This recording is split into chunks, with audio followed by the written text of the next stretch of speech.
Hello guys, कसे आहात? मजेत आहात ना? माझं तुम्हा सर्वांना जय श्रीराम आणि माझ्या यूट्यूब चॅनलवर तुमचं अगदी मनापासून स्वागत आहे. तर आज आपण करणार आहोत हिरव्या मुगाचं दिरडं. त्याला तुम्ही डोसा म्हणा, दिरडं म्हणा किंवा चिलाई म्हणू शकता. हिरव्या मुगाची खूप सुंदर अशी ही दिरडी होतात. तुम्ही पण नक्की ट्राय करा. आणि अगदी झटपट साध्या सोप्या पद्धतीने होणाऱ्या माझ्या अशाच रेसिपीज पाहण्यासाठी चॅनलला फॉलो करा. तर चला आता मूग डाळीचे दिरडे बनवायला आता आपण सुरुवात करूयात. हे मूग मी आधी रात्रीच भिजत घातलेले आहेत. 2 वाट्या मूग आहेत हे. तर चला आता हे मोठ्या भांड्यात काढून घ्यायचे आहेत आपल्याला. छान भिजले आहेत हे मूग. यांना कमीत कमी 7-8 तास तरी भिजवावं लागतं. रात्री भिजवलेत तरी चालतील किंवा सकाळी भिजवलं आणि दुपारी केलं तरी पण चालतं. बघा किती छान भिजले आहेत आपले हे हिरवे मूग. फ्रीजमध्ये ठेवून ठेवून त्यांना खूप दिवस होतात. त्याच्यापेक्षा अशा नवीन नवीन रेसिपीज ट्राय करायच्या. मुगापासून दिरडे खूप छान होतात आणि एकाच्या ऐवजी 2-4 तरी नक्की जातात. तुम्ही पण नक्की ट्राय करा. आता आपण हे मूग भिजलेले मिक्सरला लावून घेणार आहोत. बघा किती हिरवेगार मूग आहेत. याच्यात तांदूळ वगैरे काही न घालता फक्त मुगाचे दिरडे आपल्याला हे बनवायचे आहेत. बघा छान बारीक पेस्ट झाली आहे आपली ही. अजून थोडे एकदा फिरवावं लागेल. जरा मोठं मोठं राहिलं आहे. तर चला आणखीन एकदा मिक्सरला लावून घेऊयात. खूप छान होतात याचे दिरडे आणि सगळेजण खूप आवडीने खातात. खूप प्रोटीनयुक्त आणि हेल्दी होणारी अशी ही रेसिपी आहे. तर चला पीठ बारीक झालं आहे. चवीप्रमाणे मीठ घातलं आहे याच्यात. हिरव्या मिरच्या, कोथिंबीर ह्या मी आधीच घातलेल्या आहेत.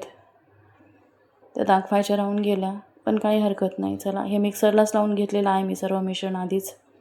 थोडे चवीप्रमाणे जिरे. आता यात आपण 2 काकड्या घालणार आहोत किसून. काकड्या धुवून घेतल्या आहेत स्वच्छ. आता याची आपण साल काढून घेऊयात. 2 काकड्याची साल काढून घ्यायची आहे आपल्याला ही चांगली अशी. बघा किती सुंदर फ्रेश काकड्या आहेत ह्या. माझ्या अशाच नवीन नवीन रेसिपीज पाहण्यासाठी चॅनलला लाईक करा, शेअर करा, सबस्क्राईब करायला विसरू नका आणि चॅनलला नक्की फॉलो करा. तुमच्या मित्रमैत्रिणींना माझा व्हिडिओ नक्की शेअर करा. तर चला आता आपण या काकडीची साल काढून घेतलेली आहे. आता किसून घ्यायची. अगदी बारीक किसणीने किसायची आहे आपल्याला ही. म्हणजे मोठी मोठी राहत नाही. त्यातल्या बिया पण बारीक होऊन जातात. बघा किती बारीक आपली किसली गेली आहे काकडी छान अशी. बघा 2 काकड्याचा भरपूर किस झाला आहे हा. आता हा किस आपल्याला हे जे आपण पीठ बारीक करून घेतलं आहे मुगाचं त्यात घालून घ्यायचे आहे. काकडीमुळे इतका सुंदर फ्लेवर येतो दिरड्याला. तुम्ही पण नक्की ट्राय करा अशा सोप्या माझ्या रेसिपीज. तर चला हे पीठ अगदी हलकं होईपर्यंत आपल्याला फेटून घ्यायचं आहे. 10 मिनटं फेटायचं आहे हे चांगलं, म्हणजे अगदी हलकं होतं ते. बघा आता आपण हे जे भांडं होतं आपण त्यात थोडंसं पाणी घालून विसळून यात घालून घेऊयात. बघा अगदी परफेक्ट आपलं बेटर तयार झालं आहे. जास्त पातळ नाही आणि घट्ट नाही. बघा तवा पण चांगला गरम झाला आहे आपला. याच्यावर थोडंसं तेल लावून घेतलं. थोडंसं मी आधी बाजूला गरम झालं आहे का बघितलं थोडंसं टाकून. नाही आपला तवा चांगला गरम झाला आहे आता. तर चला हे पीठ असं आपण पसरून घेऊया तव्यावर. ते चिकटलं थोडंसं, काय हरकत नाही, निघून जाईल.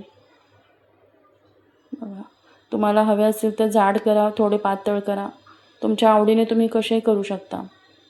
जेवढे पातळ कराल तेवढे जास्त क्रिस्पी आणि चविष्ट लागतात. बघा वरून थोडंसं तेल लावायचं आहे आपल्याला याला. अगदी कमी तेलात किंवा तुपात कशातही तुम्ही करू शकता. बघा किती सुंदर आपलं हे भाजलं आहे. अगदी कमी तेलात आणि अगदी हेल्दी प्रोटीनयुक्त अशी आपली ही रेसिपी. तुम्ही पण नक्की ट्राय करा. कढईने थोडं थोडं तेल लावून आता मी हे 2-4 करून घेत आहे. तर चला 3-4 आपले हे दिरडे तयार आहेत. बघा अगदी झटपट होणारी आणि कमी वेळेत तितकीच प्रोटीनयुक्त अशी रेसिपी. बघा आपले दिरडे पण तयार आहेत. तुम्ही ही चटणीबरोबर, दह्याबरोबर किंवा काकडी लिंबाबरोबर कशाबरोबरही तुम्ही हे खाऊ शकता. बघा अगदीच 10 मिनटात आपली ही रेसिपी तयार आहे. तुम्ही पण नक्की ट्राय करा. भेटूया लवकरच पुढच्या व्हिडिओमध्ये. तोपर्यंत बाय.